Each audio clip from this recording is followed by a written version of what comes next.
आज ही Doubtnut app download करें। Doubtnut पर होगा अब आपके सभी मैथ्स, केमिस्ट्री, फिजिक्स और बायोलॉजी डाउट्स का सफाया। बस अपने क्वेश्चन की फोटो खींचो, उसे क्रॉप करो और तुरंत वीडियो सॉल्यूशन पाओ। Download now.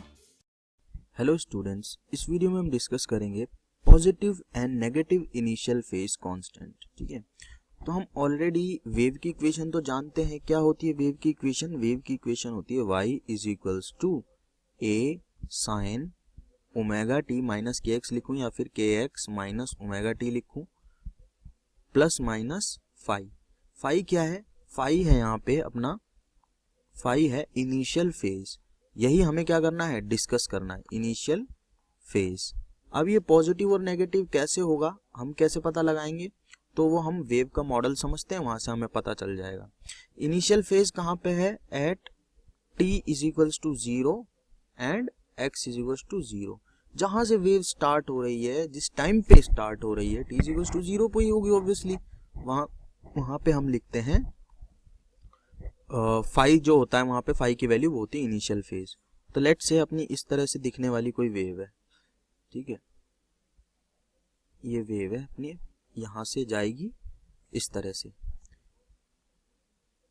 अगर ये वेव नॉर्मल वेव होती ए sine omega t minus k x, जिसकी हम बात करें कि जिसका इनिशियल फेज 0 है, तो t इज इक्वल्स टू 0 पे, t इज इक्वल्स टू 0 पे आप देखो t इज इक्वल्स टू 0 पे और x इज इक्वल्स टू 0, ये y है ये x है। ठीक है, t इज इक्वल्स टू 0 पे, x इज इक्वल्स टू 0 पे, y इज इक्वल्स टू भी क्या है? 0 है, क्योंकि कहां से स्टार्ट हो रही है? ओरिजिन से स्टार्ट हो रही है यहाँ से, अगर इसको ओरिजिन मानता हूं तो। इसकी इक्वेशन है a sine k x minus omega T. अब देखो, मैंने इसको पॉजिटिव एक्स डायरेक्शन में क्यों भेजा वेव को? क्योंकि मुझे पता है x और t का साइन अपोजिट है। जब ये ऐसा होता है, x और t का साइन अपोजिट होता है, तो वेव जाती है पॉजिटिव एक्स डायरेक्शन में। अब हम पढ़ते हैं आगे की कहानी। आगे क्या होगा देखो, इस तरह से वेव अगेन जाएगी। अगर मैं बात करूं कि पॉजिटिव हो फेज, नॉर्मल इक्वेशन क्या लिखी है हमने? देखो, a sine omega t, a sine k x minus omega t, यहां तक की इक्वेशन लिखी है। जब फाई 0 है तो ए साइन ओमेगा टी बनेगी इस इक्वेशन के एक्स माइनस ओमेगा टी, तो वही लिखी है मैंने। इसका मतलब फाई यहाँ पे क्या है? 0, यानी कि इनिशियल फेज कुछ भी नहीं है। लेकिन अगर x is equals to 0, t is equals to 0 पे फाई 0 ना हो, इसका मतलब इक्वेशन का डिस्प्लेसमेंट कुछ हो, वो क्या होगा? y is equals to a sine phi, तो वही तो होता है फेज। ठीक है, तो इसका मतलब जब इनिशियल फेज होगा कुछ वेव में, तो उसका y क्या होगा? 0 नहीं होगा। t इज इक्वल्स टू 0 और x इज इक्वल्स टू 0 पे तो y की कुछ वैल्यू आएगी। तो इसका मतलब अब वेव कुछ ऐसी होगी अपनी। ठीक है, इस तरह की। और ये जो है अपने पास में ये डिस्टेंस, ये होगी अपनी फाई।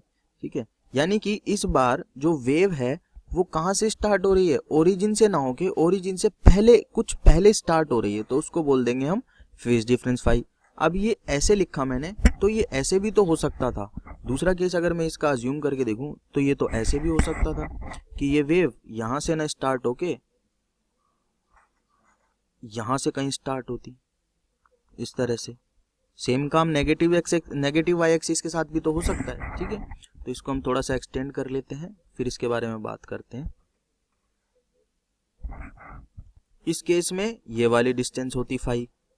तो देखो, ये हमारी नॉर्मल इक्वेशन थी, ए sine k x minus omega T, जब ओरिजिन से अपनी स्टार्ट हो रही थी। वेव जो है ओरिजिन से स्टार्ट हो रही थी। जब भी वेव ओरिजिन के लेफ्ट से स्टार्ट होगी तो क्या आएगा? Positive phase constant. ठीक है, पॉजिटिव फेज कांस्टेंट आएगा। और कब आएगा? ये हमने डायग्राम में देख लिया कि भाई ऐसा भी तो हो सकता है कि ये वेव यहां से ना होके कहीं यहां से स्टार्ट हो रही होती। तो जब भी वेव ओरिजिन के लेफ्ट से स्टार्ट होगी तो पॉजिटिव फेज कांस्टेंट आएगा, और जब भी वेव ओरिजिन के राइट से स्टार्ट होगी तो नेगेटिव फेज कांस्टेंट आएगा। ठीक है, तो ये होता है पॉजिटिव और नेगेटिव फेज कांस्टेंट। कब कब लिखते हैं पॉजिटिव फेज कांस्टेंट?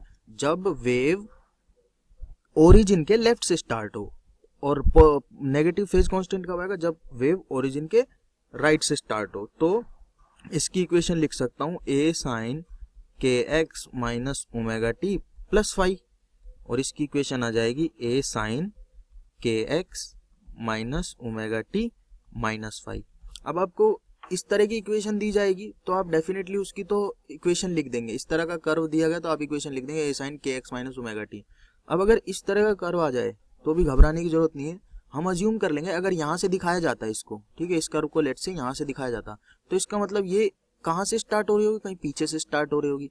पीछे से अगर स्टार्ट हो रही होगी तो इसका मतलब क्या हुआ, इसका मतलब है पॉजिटिव फेज कांस्टेंट है। और अगर ये यहाँ से इस तरह से दिखाया जाए इस कर्व को, इसका मतलब ये इक्वेशन यहाँ से स्टार्ट हो रही है। या फिर हम ऐसे भी देख सकते हैं कि y की वैल्यू क्या होती है, a sine k x minus omega t plus minus 5, ठीक है। x is equals to 0, t is equals to 0 डाल के देखो इक्वेशन में, दो चीजें आपके पास आएंगी, y is equals to a sine 5 और आएगा y is equals to a sine minus 5, या फिर मैं इसको लिख सकता हूँ माइनस a साइन 5, यही आएगी। तो एक में y की वैल्यू पॉजिटिव है, एक में y की वैल्यू पॉजिटिव है, नीचे वाले में पॉजिटिव है y की वैल्यू, ठीक है, और एक में y की वैल्यू नेगेटिव आ रही है डायरेक्ट। तो आप यहाँ पे रख के देखोगे अगर इक्वेशन में, ठीक है, तो y की वैल्यू इसमें पॉजिटिव है, यहाँ पे x इज इक्वल्स टू 0 और t इज इक्वल्स टू 0 पे, यहाँ पे y की वैल्यू क्या है, नेगेटिव है। तो इसका मतलब जिसमें y की वैल्यू नेगेटिव आ जाए initially, x is equals to 0, t is equals to 0 पे, वो नेगेटिव फेज वाली इक्वेशन आएगी, और जिसमें y की वैल्यू पॉजिटिव आ जाए वो अपनी पॉजिटिव फेज वाली इक्वेशन आएगी। क्लास 6 से 12 से लेके नीट, IIT, जेई मेंस और एडवांस के लेवल तक 10 मिलियन से ज्यादा स्टूडेंट्स का भरोसा। आज ही डाउनलोड करें डाउटनेट ऐप या व्हाट्सएप कीजिए अपने डाउट्स 8400 400 400 पर।